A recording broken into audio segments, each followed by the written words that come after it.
मित्रांनो मैत्रिणींनो, आपण स्वाध्याय क्रमांक 1.2 ह्या वह्यातील आपण प्रश्न क्रमांक 4 मधील आपण 10व्यापर्यंत आपण घेतलेला आहे मागच्या वेळेला मागच्या भागात. तर आता प्रश्न क्रमांक 4 आपण आता 11व 12व 13व 14व 15व हे आपण शेवटचे 5 गणित आपण राहिलेले आहेत ती आपण आता सॉल्व्ह करणार आहोत आजच्या भागात. तर काय सांगितले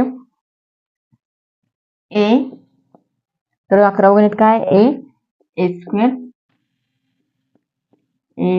ए क्यूब ए चा चौथा घात हे आपल्याला असं गणित दिलेलं आहे.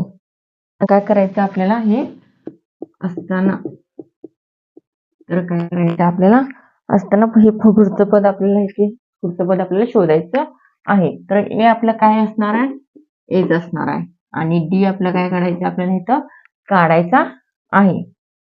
डी आपल्याला इथं काढायचा आहे. A2 वजा A1 A2 काय आपल्या इथं ए स्क्वेअर आणि A1 आपलं काय आहे ए आहे. A1 आपलं काय आहे ए आहे. तर मोठं काढते मी लहान अक्षर पाहिजे. ए हे काय दोघांमध्ये ए स्क्वेअर मधला एक आपला काढला एका बाहेर काढला ए वजा 1. जर आपण काय काढली कोड पाडले म्हणजे काय अवयोग पाडले अवयोगने कोड म्हणू शकतो आपण ह्याला. आता काय करणार अजून हे झालं D1 आता D2 A3 वजा A2 आपला काय आहे ए क्यूब आणि A2 काय आहे ए चा स्क्वेअर. ह्यातला आपण काय करायचं आपण ए स्क्वेअर काय करायचं आपल्याला इथं काय केलं आपण ह्यातला बाजूला काढला म्हणजे कॉमन एक काय म्हणतात कॉमन काढला म्हटलं तर चालेल. ए वजा 1 लक्षात आलं.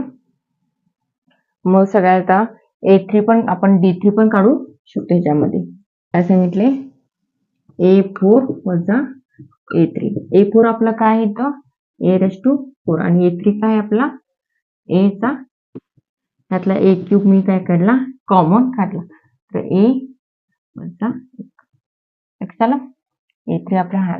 तर आपण पुढचं पद कसं काढू शकतो का ह्याच्यामध्ये जरूर आपल्याला ह्याच्यामध्ये काढू शकतो का कारण की प्रत्येक आपण काय म्हणले प्रत्येक पद आपलं काय व्हायला वेगवेगळे काय व्हायला वेगवेगळे आले. प्रत्येक पद आपलं काय आहे D1 D2 D3 हे का समान आलेत का आपले नाही समान येत नाही. त्यामुळं आपण ह्याच्यामध्ये पुढचं पद काढू शकत नाही. लक्षात आलं. तर डी ची किंमत समान असेल तरच आपण पुढचं पद काढू शकतोय. तर डी ची किंमत असमान असेल तर आपण पुढचं पद काढू शकत नाही. म्हणताना आपण काय करायचं तर काय करणार आपण परंतु म्हणायचं परंतु म्हणून काय करणार आपण एच किंमत इथं काय आहे A3 आहे. पहिलं पद दुसरं पद काय आहे असमान आहे. हे असं म्हटलं तरी पण चालते असं येत नाही. तर पुढचं पद आपण ह्यामध्ये काढू शकत नाही. मग दिलेले पद काय आहे दिलेले पद एपी नाही. दिलेलं पद काय एपी नाही. हे झालं 11व. आता हे काय करायचं आपल्याला 12व गणित सोडवायचं आहे. 12व गणित काय आहे ह्याच्यामध्ये बघा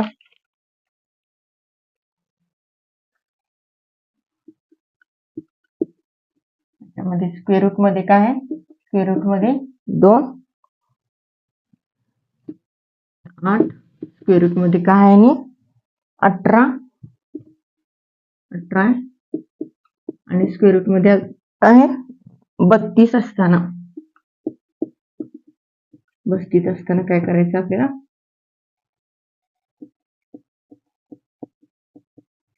पुढचं पद आपल्याला काय करायचंय त्याच्यामध्ये काय करायचंय काढायचं आहे. तर ए आपलं काय इथं पण काय आहे आपला ए आपलं काय येणार आहे इथं वर्गमुळात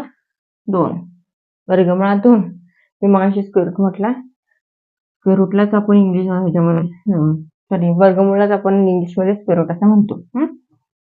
काय म्हटलं आता हे आपला काय वर्गमुळात 2 आहे आणि काय आहे आपला A1 आपला काय इथं वर्गमुळात 2 आणि A2 आपला वर्गमुळात 8 आणि A3 काय वर्गमुळात 18 आणि A4 आपला काय वर्गमुळात 32 आहे. तर आपल्याला ए आपला काय वर्गमूळात 2 आला, तर डी ची किंमत आपल्याला इथे काढायची आहे. D1 इक्वल टू A2 वजा A1. A2 काय आहे आपला, A2 काय वर्गमुळात 8 आहे आणि A1 आपला वर्गमुळात 2 आहे. तर ह्याचं काय करायचं, 8ची आपल्याला काय करायचं, वर्गमुळात 8 आहे ना, त्याची आपल्याला काय करायचं, फोड पाडायचा. म्हणजे 4 दोन्ही 8 आणि ह्याचं वर्गमुळात 2. 2चं हे आपल्याला काय आहे ना, 2चं जर रूट काढलं तर काय ना, 4चं जर हे काढलं, वर्गमूळ काढलं तर वर्गमूळ काढलं तर काय ना, 2 आणि वर्गमुळात 2. इथे वर्गमुळात 2. 4चं जर वर्गमूळ काढलं तर 2 येते आणि ही वर्गमुळात 2 आलं, हे वर्गमुळात 2 आलं. तर इथं काय नाही म्हणताना काय असणार आहे, 1 असणार आहे. म्हणताना काय आलं, 2आत नाही गेला 1 आणि तर मग काय ना, वर्गमुळात 2. म्हणजे D1 ची किंमत काय आली, वर्गमुळात 2 आली. याप्रमाणे आपण D2 पण काढायचा आहे. D2 काय आहे आपला, A3 वजा A1. A3 आपला काय आहे इथं, A3 आपलं काय आहे इथं, A3 वर्गमुळात 18 आणि A2 काय आहे आपला, वर्गमुळात 8. काय ना, वर्गमुळात 8. वर्गमुळात ह्याचं पण आपल्याला वर्गमुळात 18ची काय करायची, आपल्याला फोड पाहिजे. 9 दोन्ही 18 आणि वर्गमुळात 8. वर्गमुळात 9 आहे. 9चं जर वर्गमूळ काढलं तर किती येणार, 3 येणार आणि हे वर्गमुळात काय ना, 2. आणि ह्याचं पण आपण फोड पाडले तर 8चं तर फोड पाडलं तर काय येणार आहे इथं, 8चं जर काय काढलं, वर्गमूळ काढलं तर काय येणार आहे आपल्याला, काय येणार आहे, 4 दोन्ही 3 2 त्याचं 2 वर्गमूळ 2. इथं काय येणार आहे, 3 आणि 2. 3 आणि इथं 3 आहे, इथे 2 आहे. मग 3आत नाही गेला, 3आत 2 गेले, काय आले 1 आणि ही वर्गमूळ 2 असं राहते. जर लिहिलं नसलं तरी पण चालते, लिहिलं तरी पण चालते. म्हणजे D2 ची किंमत पण किती आली इथं, वर्गमुळात 2 आली. आता D3 कॉलम म्हणजे आपल्याला काय होते, D ची किंमत सगळ्या ठिकाणी समान आहे का नाही बघण्यासाठी आपल्याला D ची किंमत काढायची आहे. लक्षात द्या, D ची किंमत सगळ्या ठिकाणी समान असली तरच आपण पुढचं आपण AP काढू शकतोय. इथं किती दिले, 1 2 3 4 दिलेत. म्हणजे A4 पण दिलं, A5 A6 आपल्याला काढायचं आहे. A3 काय आहे आपला, A4 वजा A3. A4 आपला काय आहे दिला, 32 आणि A3 काय आहे आपला, वजा 18. वजा आता इथे काय, 32चं फोड पाडणार. 32 काय ते, 32 किती येते, 8 चौक 32 येते किंवा 4 8 ते 32 काढलं तर पण 4 ते आणि 18 काय येते, मग 9 दोन्ही 16 दोन्ही 32 केलं तर पण चालेल. 16 दोन्ही 32 करते, 16 दोन्ही 32 काढलं तर मला कॉमन मध्ये काढायला, कॉमन मध्ये कॉमन काढलं तसं मला कॉमन मध्ये काढता येईल. त्याप्रमाणे आपण हे करायचंय, इथे गुणाकार ऍडजस्ट करायचा आहे. 18 9 दोन्ही 18. तर 16चं वर्गमूळ काय ते 4 आणि वर्गमूळ 2 आणि 3चं वर्ग 9चं वर्गमूळ काय ते 3 आणि वर्गमूळ 2. म्हणजे 4आतनं 3 गेले, 4आत 3 गेले 1 आणि वर्गमूळ 2. म्हणजे प्रत्येक ठिकाणी काय येणार, इथं D ची किंमत काय आली, वर्गमूळ 2 ही प्रत्येक ठिकाणी आली आहे. लक्षात आलं.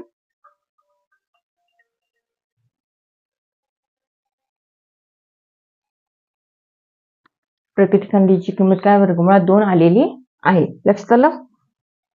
मग D ची किंमत सगळ्या ठिकाणी समान आली म्हणताना आपण पुढचं पद काढू शकतो.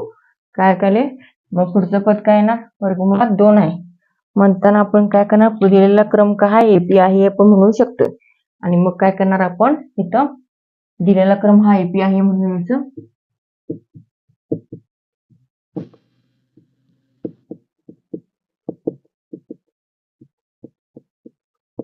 दिलेला क्रम काय AP आहे आपण म्हणायचं. लक्षात आलं.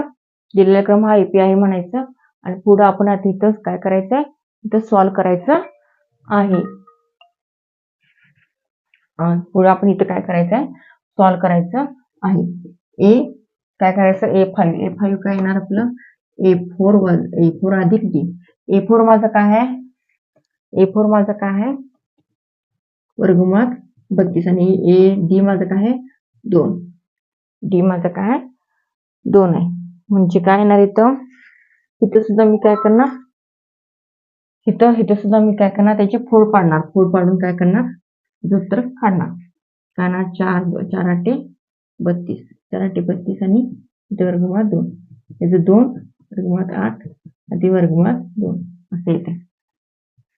जर तुम्ही असंच तसंच लिहिला तरी सुद्धा चालते, काय सुद्धा फरक पडत नाही, कारण की डी ची किंमत काय समान असल्यामुळे तुम्हाला काय एवढं फरक पडत नाही. इथं काय ना 4 2 8 आले, 2 आणि इथं काय आहे 2.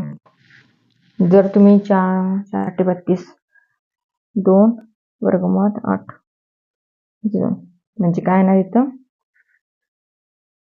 असंच ठेवलं तरी पण चालते आणि पुढे तुम्ही सॉल्व्ह केला नसला तरी पण चालते. आणि ए6 काय येणार आता इथं, ए6 म्हणजे ए5 अधिक ए डी. हे असं पुढचं तुम्ही का सॉल्व्ह करू शकता. हे तुम्ही ए5 काय माझा 2 वर्गमुळात 8 अधिक डी काय आहे माझा वर्गमुळात 2. लक्षात आलं. हे तुम्ही सॉल्व्ह करा पुढे. आता ए5 ए6 ए7 ए8 पण तुम्ही काढू शकता, कारण की डी ची किंमत मी आता काढलेली आहे, त्यामुळे काय पुढे काय मला आता काय सांगायची गरज नाही.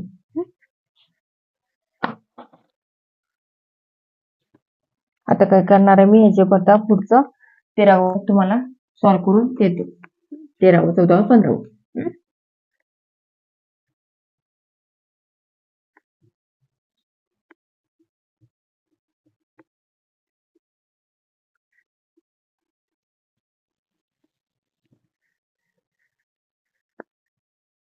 तर काय सांगितले, 13व गणित काय आहे,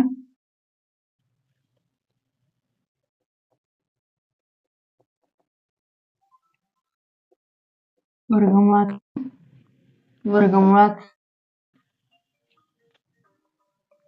6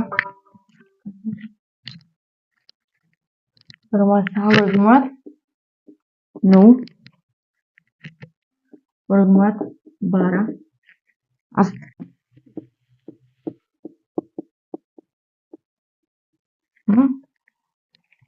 वर्गमुळात 3 वर्गमुळात 6 वर्गमुळात 9 वर्गमुळात 12 असताना आपल्याला काय करायचं, पुढचं पद आपल्याला इथं शोधायचं आहे. तर इथं पण काय करायचं आपल्याला, इथं डी ची किंमत काढायची आहे. तर डी ची किंमत काय येणार, इथं पहिलं पद काय ए इक्वल टू वर्गमुळात 3 आणि D equal to D one equal to A two वजा ए1. ए2 काय आहे मला वर्गमुळात 6 आणि ए1 काय आहे मला वर्गमुळात 3. इथं सुद्धा माझं काय करायचं आता, इथं सुद्धा मला काय करायचं आता फोड पाडायचा आहे. 3 2 6 आणि वर्गमुळात 3. वर्गमुळात 3 काय करणार मी कॉमन काढणार. 3 काय करणार मी इथं कॉमन काढणार आणि वर्गमुळात 2 वजा 1. आता D2 A3 वजा A2. A3 माझं काय आहे इथं वर्गमुळात 9 आणि A2 काय आहे वर्गमुळात 6. A2 काय आहे, A3 माझं काय आहे इथं 9 ची पण काय करणार आहे मी इथं फोड पाडणार आहे.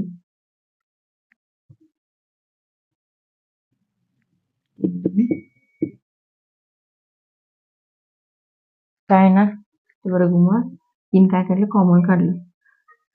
वर्गमुळात 3 काय काढलं मी कॉमन काढल्या. वर्गमुळात 3 काय काढला मी कॉमन काढला. वर्गमुळात 3 कॉमन काढला आणि इथं पण वर्गमुळात 3 काय करणार मी वर्गमुळात 3 काय केलं हे केलं आणि वजा वर्गमुळात 2 काय करणार मी इथं लिहिणार. लक्षात आलं. वर्गमुळात 3 काय कॉमन काढला, वर्गमुळात 3 इथं कंसामध्ये दिला आणि इथं पण इथं कॉमन काढलाय, त्या वर्गमुळात 2 इथं काय राहते म्हणताना वर्गमुळात 2 इथं मी केलाय. तर D3 इक्वल टू काय येणार मी D3 इक्वल टू A4 वजा A3. A4 माझा काय येणार वर्गमुळात 12 आणि A3 काय आहे माझा वर्गमुळात 9. काय येणार वर्गमुळात 12. वर्गमुळात 12 म्हणजे काय येणार आहे माझा वर्गमुळात 12 म्हणजे काय येणार आहे माझा 4 त्रिक 12 वजा 3 त्रिक 9 काय येणार 2 आणि इथं काय येणार वर्गमुळात 3 आणि 3 त्रिक 9 येते म्हणजे काय येणार माझा इथं 3 त्रिक 9 म्हणजे वर्गमुळात 3 आणि ते वर्गमुळात 3 म्हणजे प्रत्येक ठिकाणी त्याची किंमत काय व्हायला इथं माझी बदलायला त्यामुळे दिलेला एपी हा दिलेला क्रम हा एपी नाही आहे आपण म्हणू शकतोय. लक्षात आलं का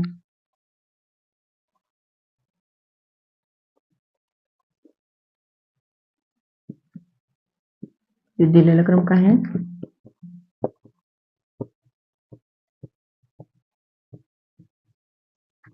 दिलेला क्रम काय एपी नाही आहे कारण प्रत्येक ठिकाणी काय त्याची किंमत इथं बदलल्या.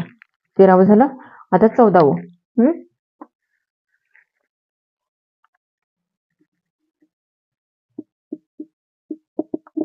14वं काय आहे 3 ची किंमत काय आहे 3 आणि 5 7चा काय येणार वर्ग असताना काय करायचं आपल्याला पुढचं पद आपल्याला काय करायचं सॉल्व करायचं आहे. एच किंमत काय आहे तर ए चा वर्ग डी ची किंमत आपल्याला काय करायचं आहे इथं शोधायचं काढायचं म्हटलं तर काय करायचं डी ची किंमत A2 वजा A1. A2 माझं काय आहे 3 चा वर्ग आणि 1 काय आहे माझा 1 आहे जे 3 वर्ग 9 काय ना 8. हे झालं D1 झाला हा झाला आता D2 A3 वजा A2. A3 म्हणजे काय आहे 5 चा वर्ग आणि A2 काय माझा 3 चा वर्ग 25 वजा 9. 25 9 गेले किती उरले 25 9 गेले 16. म्हणजे डी ची किंमत सगळ्या ठिकाणी काय व्हायला बदलायला बघा A4 वजा A3. A4 माझा काय आहे 7 चा वर्ग आणि A3 काय माझा 5 चा वर्ग 49 वजा 25. 49 25 गेले 49 25 गेले किती उरले 24. म्हणजे डी ची किंमत सगळ्या ठिकाणी काय वेगवेगळी आली त्यामुळे दिलेला क्रम हा एपी नाही आहे आपण इथे म्हणू शकतो. आता 15वं सांगतो तुम्हाला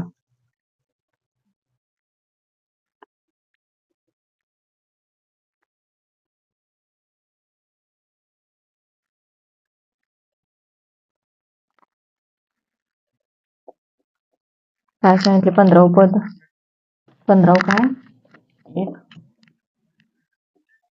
5 चा वर्ग 7 चा वर्ग 73 असताना म्हटले त्यांना काय म्हटले आता सामान्य प्रकरण म्हणजे ए ची किंमत माझी काय झाली इथं पण काय झाली डी ची किंमत आपल्याला काय काढायची इथं काढायची आहे. डी ची किंमत बसायची काय A2 वजा A1. A2 माझा काय येणार इथं इथं ह्यासारखंच येणार काय बदलणार नाही मी तेवढं सरकवून देतो लक्षात येईल तुम्हाला. A2 काय माझा 5 चा वर्ग A1 माझं काय आहे 1 25 वजा 1 म्हणजे काय ना 24 म्हणजे D1 माझा काय आला 24. A3 वजा A3 माझा काय आला A3 माझा काय आला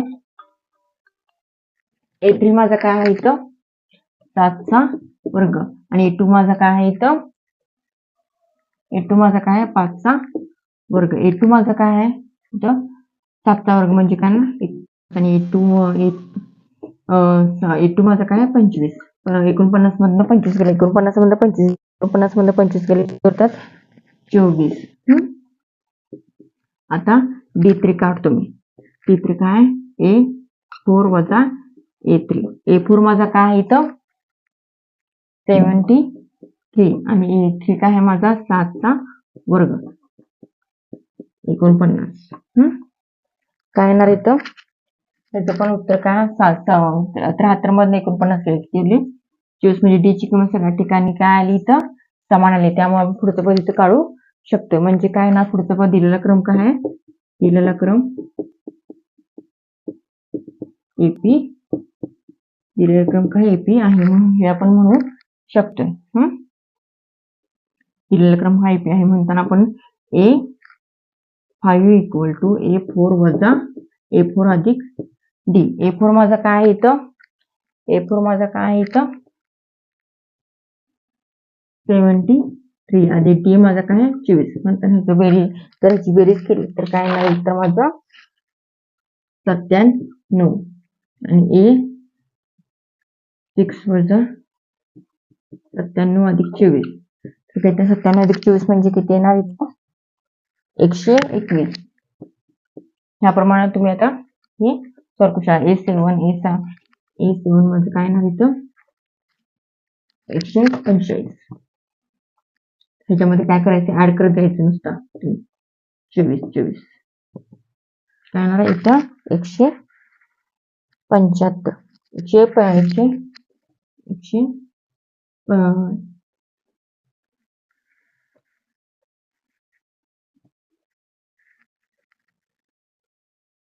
आणि A8 इक्वल टू